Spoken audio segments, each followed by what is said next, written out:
Entire globe, India's biggest jolt came in with demonetization. Now, what the coming year holds for us? Will it be a tumultuous year as the year gone by, or should we expect lesser perils? Here are the 10 big market big wigs. They list out the expectations for the coming year 2017. They've barely cut back their earnings for this fiscal year. They're still expecting 10-11% type of growth, even though the first half was like 3 or 4 or something.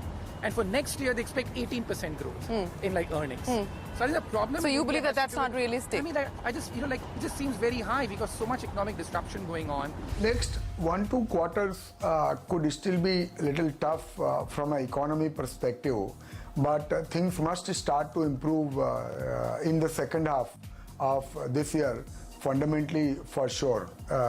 And I think, whatever the impact of this is, maybe I think the worst is behind us as far as the impact of the demonetization is also concerned. And we must start to see some kind of things coming back to resemblance in the second half of January once the notes in currency improve over the next 20-30 days. I'm not changing the forecast. The premise is that equities today are trading at almost the same multiple as local long bonds. India has a good long-term story in terms of growth. It's been a tough year. I mean, the global environment has not been favorable, and everything has been, bobbing around a little bit here and there. Looking into the next year, I'm less hopeful because, things the way they are shaping up, it is not helping either the Indian cause or the way the Indian system is going forward. We've done a few changes, there are a few corrections, there are a few remedial measures which have been taken. But honestly, I think it's going to be a very tough year going into 2017. In 2017, we think the demonetization program, the black money campaign, will slow growth, certainly in the end of this year, and so does give a kind of a weak start to the new year. But India should be supported by the general global backdrop and by other central bank policies. So again, kind of moderate growth by Indian standards in 2017.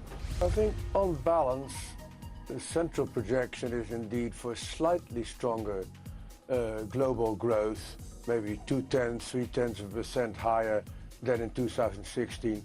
Nothing major, but with most EMs somewhat stronger and advanced economies on average roughly at the 2016 level. The risks, however, are mostly on the downside. In our own way, we have taken the huge step of demonetization to break from the past. So I think this is a break from the past year, and we should welcome it. Given the fact that India is poised to grow, India in its culture and administration and governance is only getting better, it will falter along the way, but the direction is set, and therefore I would only buy equities. The reality is this year, October end, India looked like it was on the takeoff stage. And most companies you met at that point, well, even up to the first week of November, they said even post-Diwali, things are looking really good. So this pay commission money, the good monsoon actually had helped, and the thesis was playing out that we were ripe for earning acceleration. I suspect because now the base will become low, next year's second half earnings will look spectacular. And by then you would have baked in GST and everything as well. So therefore I said that this first quarter of next year is when a lot of the uncertainty will come. And a lot of places your conviction will get tested a lot. It's quite likely that we will see the dollar strengthening and perhaps diverging from the other major advanced economy currencies, and certainly against many of the emerging market currencies as well during 2017.